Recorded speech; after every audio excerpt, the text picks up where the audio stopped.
In front of me is CUBOT P40, and let me show you how to change video resolution, how to change recording quality on the following device. So first of all, you have to open the camera,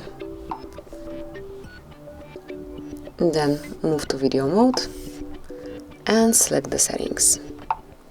Now reach settings again, and here by tapping on video quality you can smoothly change it, so you can pick mid, low or high. Let me pick high quality video, and now you can smoothly record in this new video mode. Obviously you can change it whenever you want to. So this is it. This is how you can smoothly, quickly and easily change video quality. Thanks for watching.